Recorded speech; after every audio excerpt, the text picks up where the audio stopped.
"Please, don't beat me. I'm already hurt," cried the young girl. Then the silent cowboy changed everything.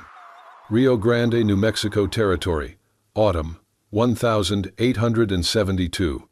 The moon hung low, its pale light stretching silver veins across the slow, winding current of the Rio Grande.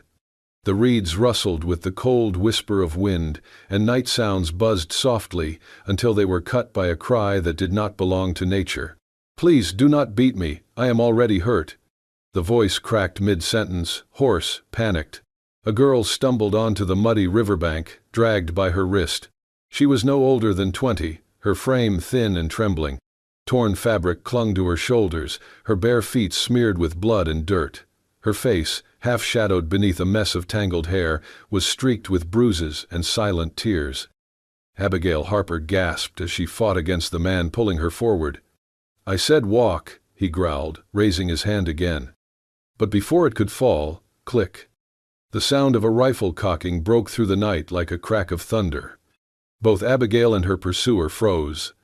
Across the river, under a crooked cottonwood tree, stood a figure, tall, unmoving, part of the shadows, until that very moment. The starlight caught the metal of the rifle in his hands and the brim of a dark, weather-beaten hat that cast his face in shadow, but his voice did not follow, no warning, no name. The man holding Abigail squinted, trying to see through the dark. He hesitated. Then, as if the weight of that silent stare became too much, he dropped her wrist. I didn't mean no trouble," he muttered, backing away. The figure did not move. The man cursed under his breath and turned, disappearing into the brush like a rattlesnake chased from fire. Silence reclaimed the river. Abigail collapsed to her knees, coughing from the pain in her ribs. She turned toward the stranger, one arm shielding her face. Who are you?" He still said nothing. Then, he stepped into the shallow water, boots splashing softly. When he reached her side, she flinched, but he knelt instead of looming. His eyes met hers, deep-set, unreadable, but not cruel. He reached down and, without a word, lifted her into his arms. Her body stiffened from pain, but she did not resist. For the first time in days, no hand struck her, no voice barked at her to move faster. His touch was careful, not tender exactly, more like something practiced, precise, like he had done this before, maybe many times, with people who bled more than she did. He carried her away from the river, his boots pressing soft tracks into the moist dirt. Beyond the tall grass and through the thin woods, a tiny cabin came into view, a single window glowing faintly with orange lamplight. Abigail drifted in and out of consciousness, every step sending lightning through her bruised side. But something about his steadiness, the smell of pine and leather on his coat, and the calm in his breathing began to ground her. When they reached the cabin door, he nudged it open with his boot. The room inside was sparse. Wooden table, single bed, shelves lined with glass jars and dried herbs. A fire crackled low in the hearth. He laid her gently on the bed, then stepped away. She watched as he poured water into a basin, tore a strip from a clean cloth hanging nearby, and brought them to her side. Only then, his voice came. "You are safe now." It was low, rough, like a voice unused for too long. Abigail blinked at him, trying to sit up. "Why did you help me?" He didn't answer right away. He only dipped the cloth into the basin and pressed it against her temple. When he finally spoke again, his words were quiet, but sure. "No one deserves to be hurt like that." Then, he stood, turned, and stoked the fire. Abigail lay still, her limbs trembling but warm, the scent of cedar smoke curling through the room. She did not know his name. She did not know what tomorrow would bring. But for tonight, she was no longer alone on the riverbank. And someone, without needing to speak it aloud, had chosen to stand beside her. The cabin was still when Abigail opened her eyes. Dark wood beams crossed the low ceiling. A fire crackled in the stone hearth, its light flickering softly against the walls. The air smelled of smoke, pine resin, and something sharper, herbs maybe. Her body ached in layers, and every breath reminded her of the bruises across her ribs. Then she saw him. The man sat by her side, sleeves rolled up, hands working with quiet care. He was pressing a cloth to her arm, gently cleaning dried blood she had forgotten was there. His movements were practiced, efficient, never lingering. Beside him on the table lay strips of bandage, a mortar of crushed herbs, and a tin of salve. He looked up only when he noticed she was awake. "Where am I?" she whispered. "Safe," he replied. His voice was the same as before, gravel, rough, low, and few in words. She studied his face in the firelight. He was older than she'd thought at first, maybe 30. Faint lines etched his brow. His jaw was shadowed with days-old stubble. The eyes, though, gray-blue, steady, carried something that made her feel both seen and invisible at once. "Who are you?" she asked again. "Caleb." That was all he said. He dipped the cloth again and resumed cleaning. Abigail turned her face toward the wall, silent. The next day she tried to sit up on her own. Caleb noticed from across the room but did not rush to help. He watched. When she winced and fell back with a groan, he brought a cup of water and placed it beside her. By evening, she was able to stand. The days passed slowly. Mornings brought weak sun and the sound of birds by the river.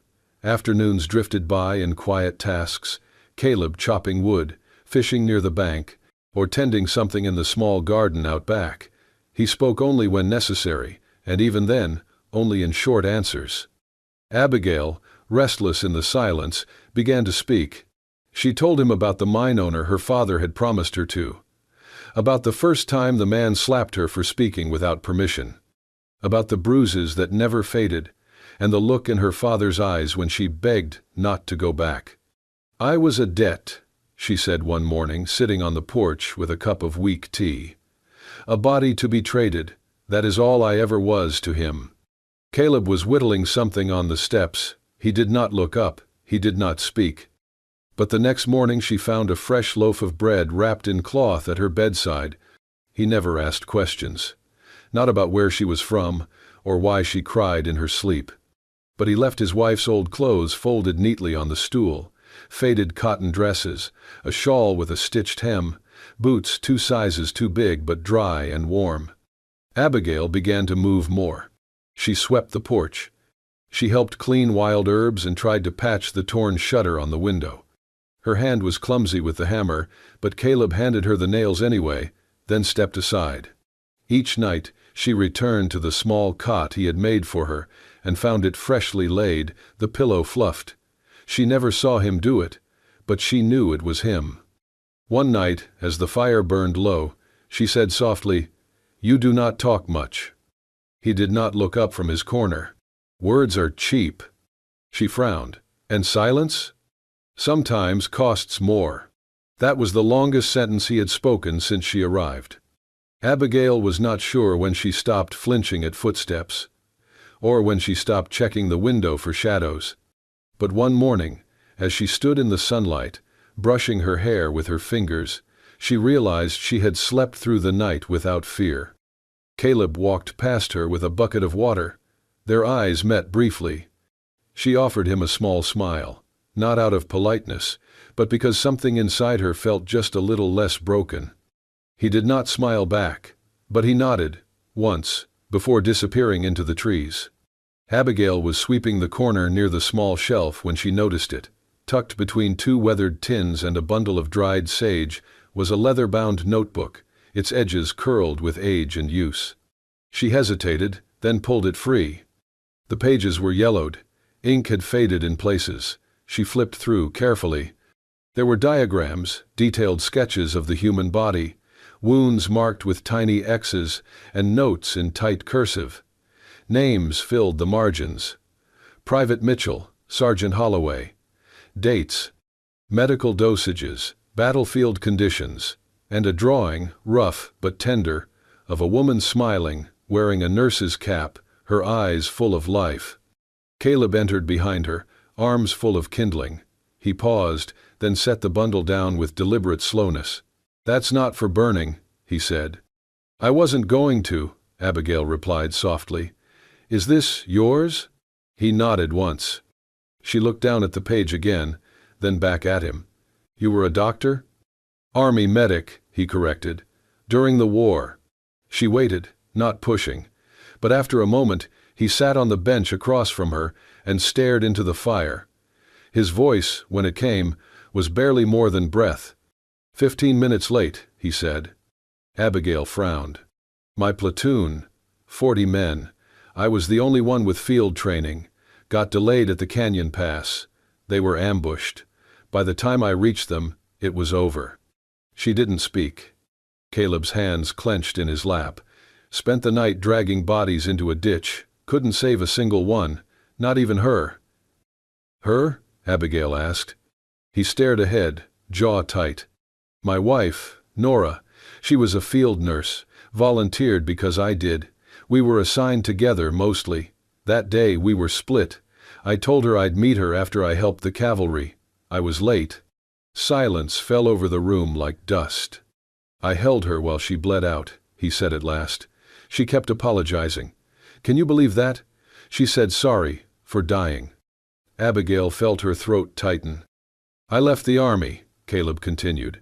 "Couldn't look at another wound without seeing her face. I followed the river because she loved it. We planned to settle near the water after the war." His gaze dropped to the floor. "Instead, I buried her by it."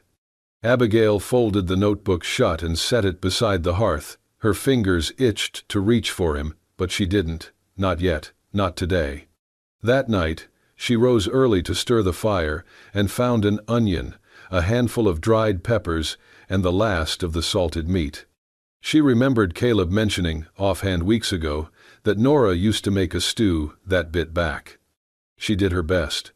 It wasn't perfect, but it was warm, and when he sat down that evening, she placed a bowl in front of him without a word. He tasted it, blinked, then gave a quiet, almost imperceptible nod. Later, while he worked outside mending the fence, she folded his blanket for the first time, tucked the edges in tight, smoothed the corners. She did not ask anything more that night. But when he came inside, and their eyes met, something had changed. Two souls, cracked at the edges, sat in the same room, not whole, not healed, but no longer entirely alone.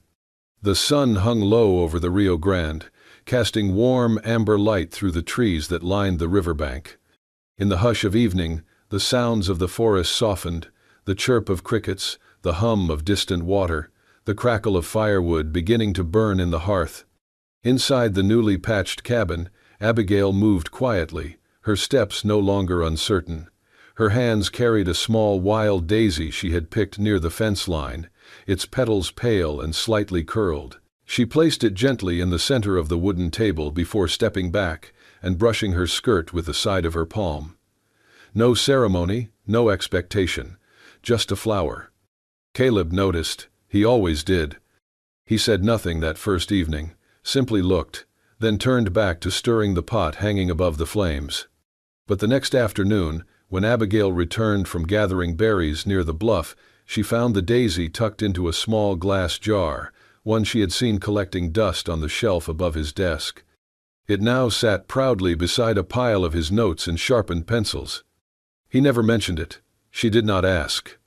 Later that week, while folding laundry, Abigail came across Caleb's shirt, torn at the elbow, the stitching frayed. She laid it out on her cot and threaded a needle without thinking, the motion familiar from years tending her younger siblings' clothes. Her stitches weren't perfect, but they held. She left the shirt folded neatly at the foot of his bed. The next morning she found the shirt gone, but when he stepped out to chop wood he was wearing it. No words passed between them, but the air between them felt warmer somehow, like the coals in the hearth that never truly went cold. Then, one quiet evening, Abigail returned from the river's edge to find a book on her side of the table. Its cover was worn, the spine cracked from years of use, an old volume on field medicine, with notes scribbled in the margins in faded ink. She turned it over, glancing up at Caleb, who sat across from her polishing a knife. She held it up. "Is this a hint or a gift?"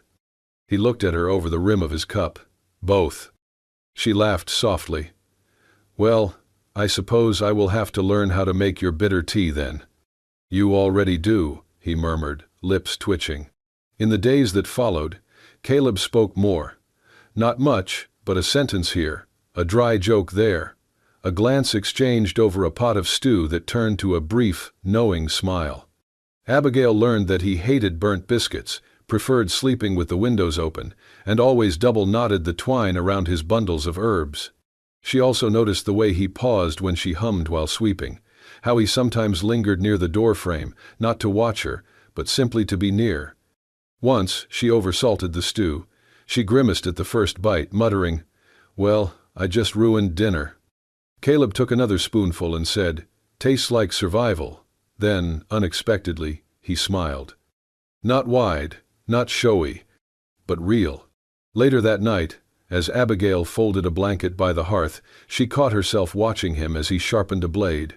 The firelight played on the angles of his face, his movements smooth, practiced.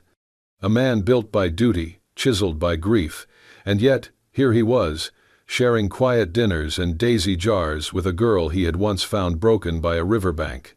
She turned away before he saw her gaze linger. But he had noticed, just as she had noticed the extra log he threw on the fire when the night grew colder, or how he always stirred the soup counterclockwise, just like her mother used to do. Somewhere between the silence and the stitching, the daisy and the book, the spaces between them had started to disappear. No grand confessions, no declarations. Only the small, careful rhythm of two people learning to trust again. Outside, the fire crackled beneath the stars. And for the first time in a long time, Caleb left the cabin door open. The night was still, too still. Crickets had fallen silent. The river's lapping softened beneath a shroud of unnatural calm. Abigail stirred on her cot, eyes fluttering open to a strange flicker outside the cabin's single window. At first, she thought it was moonlight. Then the smell hit her, sharp, acrid, choking. Smoke. She shot upright, coughing. "Caleb!" No answer. She flung open the door, and the world beyond glowed orange-red with the reflection of flames climbing into the sky. The side of the cabin had already caught fire, licked by tongues of flame borne from torches hurled through the brush. Thick black smoke curled into the air, rolling low over the trees like a warning. From the shadows, voices, shouting, jeering, echoed through the night. "They said she's hiding here. Burn the bastard's hut down. Let's see if she runs." Abigail froze, barefoot in the grass, paralyzed by the sound of snapping twigs and boots thudding closer. A hand grabbed her wrist. "Run." "Caleb." His face was soot-streaked, jaw tight, eyes already scanning the tree line. He had emerged from behind the shed, bow slung across his back, a knife in hand. "But the cabin, your things?" "I can build again. I cannot build you." He didn't wait for her to argue. He yanked her into motion, and they ran, between trees, over exposed roots, through the dense brush that clawed at their skin. Behind them, the fire raged louder, but worse than the fire were the footsteps. 5 men, maybe more. Abigail could hear them yelling behind, breaking through the underbrush. Her lungs burned. Branches whipped at her face. "Where are we going?" she gasped. "Through the creek," Caleb panted. "There's a cave. They won't find it in the dark." They splashed into the icy water, boots slipping on smooth stones. Abigail nearly fell, but Caleb kept hold of her arm. Always her arm. Like if he let go, she'd vanish. Gunfire cracked behind them. The water beside them erupted, bullets missing by inches. Abigail screamed. "Keep going," Caleb barked. A second shot rang out, and Caleb stumbled. His grip faltered just for a heartbeat. "Caleb!" He gritted his teeth, eyes wild with pain, but forced his legs forward. "It's nothing. Keep moving." She saw the blood, saw the way it soaked the back of his shirt, a dark stain blooming like ink in water. But he never cried out. He never stopped. They reached the far bank. He pushed her up onto solid ground before following, breath ragged. "We're close," he murmured, barely audible over the pounding in her ears. They climbed a narrow ridge, barely more than a goat trail, and squeezed into the narrow mouth of a rock formation hidden beneath an overhang. The world inside was pitch black, the only sound their panting, and the far-off roar of fire consuming the home they'd shared. Only when she lit a small lantern, its flame flickering to life, did she see him fully, shirt torn, skin slick with blood and river water, sweat beading his brow. He had pressed one hand against his back, fingers trembling. "Let me see," she said, voice shaking. He waved her off. "Just a graze." "Caleb," I said. He stopped, closed his eyes.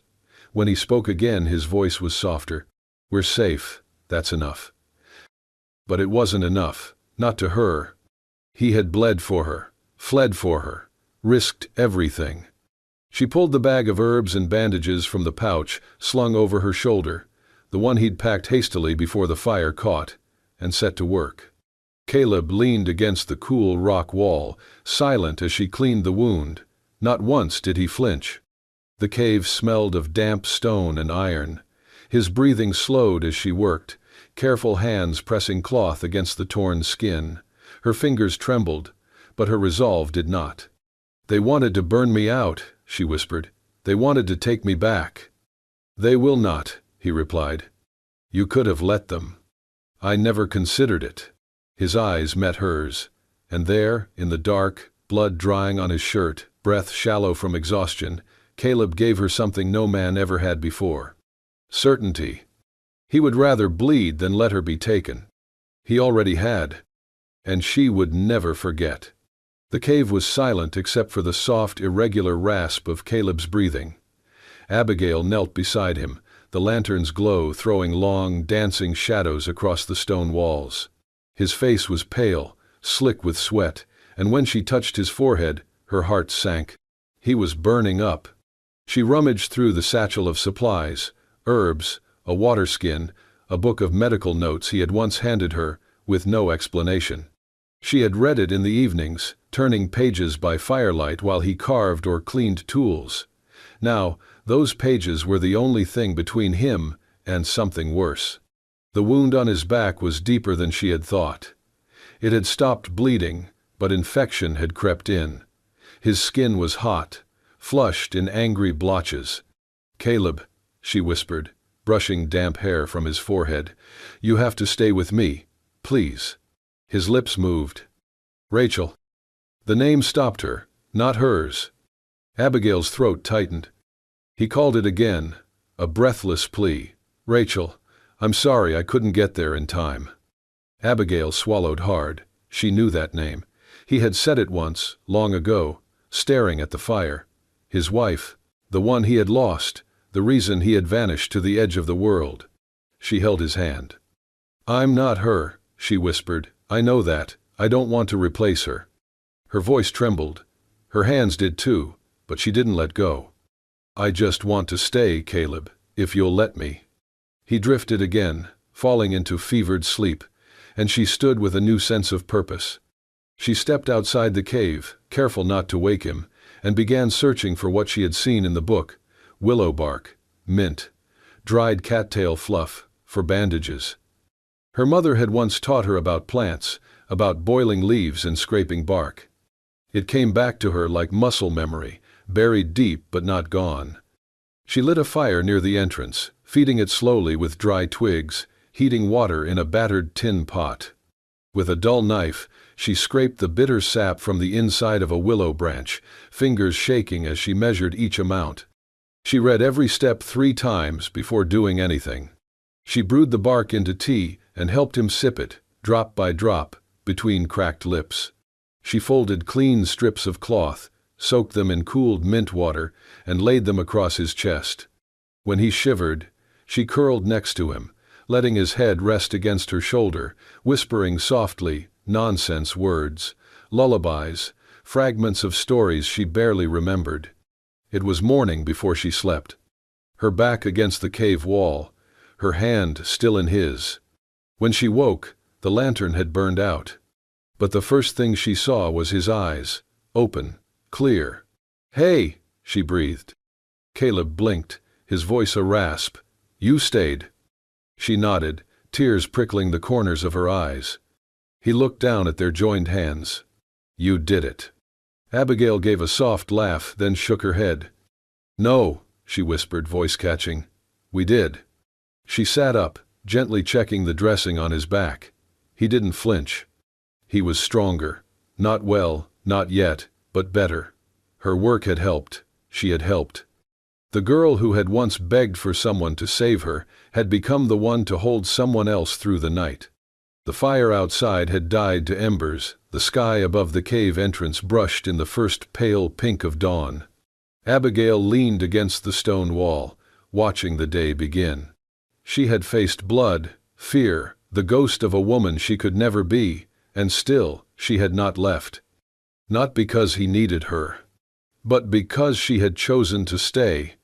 The river was calm that morning, gliding like silver ribbon under the pale sky. Mist hovered just above its surface, soft and slow, like a breath not yet released. Caleb sat on a flat rock by the bank, his hat resting beside him, arms draped loosely over his knees. His shoulders still ached, wrapped in Abigail's careful bandaging, but he could breathe now without fire in his chest. Abigail stepped out of the trees behind him, holding a tin cup of warm tea. She wore the oversized coat he had given her, sleeves rolled and frayed, the fabric brushing her knees. She didn't say anything, just sat down beside him and held out the cup. He took it with a small nod. They sat like that for a while, letting the silence stretch. The river babbled.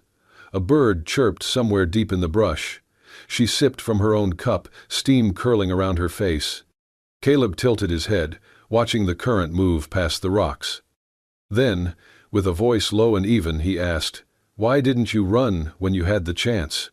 Abigail blinked. He didn't look at her, just stared out at the water, as if the answer might already be written in its flow.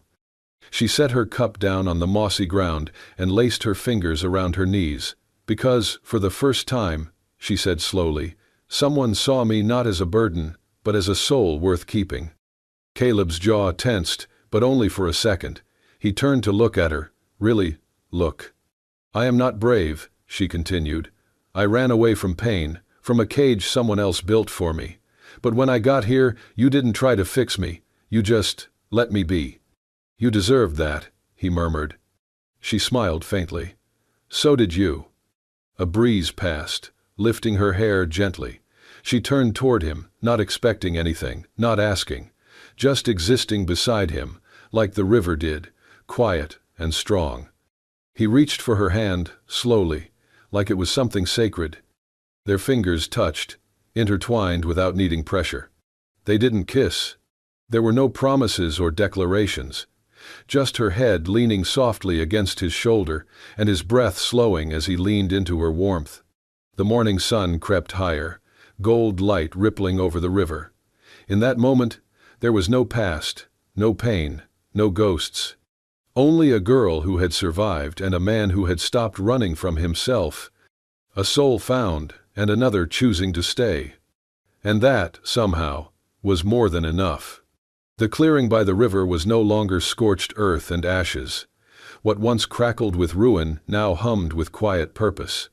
Charred roots had been cleared, the blackened remnants of their first shelter buried under new soil, and the will to begin again. With steady hands and quiet determination, Caleb rebuilt the small wooden frame. His movements were deliberate, not rushed, every beam lifted, every joint secured as if it were more than just timber and nails, but an act of choosing to stay.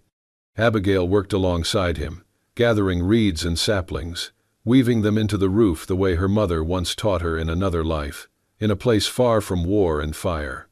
They did not speak much. Words had never been their foundation. But in the rhythmic tap of hammer on wood, the rustle of grass beneath their feet, and the brush of fingers when they passed tools, there were conversations. Silent, yes, but no less sincere. Each moment they built was layered with meaning, forgiveness, trust, and the quiet kind of love that grows from hardship, not in spite of it. The new cabin was smaller than the last, its walls thinner, the roof lower, but it felt warmer somehow, truer. On the windowsill, Abigail placed a bundle of dried white daisies she had picked that morning near the water's edge. Next to it sat a lace cloth, uneven in stitching but clean, carefully laid beneath the old oil lamp. She had made it from the fabric of Caleb's torn shirts, remnants of the man he used to be, now sewn into the life they were trying to create. In the corner, a wooden chest stood sentinel, newly dusted and polished. Caleb's medical kit sat atop it, worn but dignified. He approached it slowly, the weight of old ghosts pressing gently at his shoulders. For a long moment, he stood motionless, watching the way the sun sliced across its leather cover through the cabin's slatted wall. Then, with fingers steadier than he expected, he undid the strap and opened it. Inside, scalpels dulled but usable, rolls of aged gauze, a faded notebook filled with sketches and names he once carried with him across dusty battlefields. Memories curled inside like smoke. "Maybe it's time to try again," he said, the words more to himself than anyone. Abigail stepped beside him. She didn't hesitate. Her hand slid over his on the leather kit, warm and grounding. "Together," she said. That night, they stood once more at the edge of the river. The water moved slowly, no longer rushing, as if echoing their pace. Moonlight stretched wide over the surface, catching every ripple and turning it to silver. The wind was cool, lifting the scent of wood smoke and earth, of something newly born. Caleb wrapped an arm around Abigail's waist. She leaned into him, their silhouettes melding into one beneath the sky. "The river carried me to you," she whispered, "and I will never drift away." He did not reply. His silence, as always, said enough. They stood there a long while, letting the river speak. It did not rush, it did not pull. It simply stayed, like them. If this story touched your heart, if you felt the quiet strength of Caleb, the resilience of Abigail, and the healing power of love, then don't let it end here. Hit that hype button to show your support, and subscribe to Wild West Love Stories for more emotional, action-packed romances set against the raw beauty of the old American frontier. Because out here, where the wind carries secrets and rivers bring souls together, every love story is worth hearing. We'll see you on the next ride.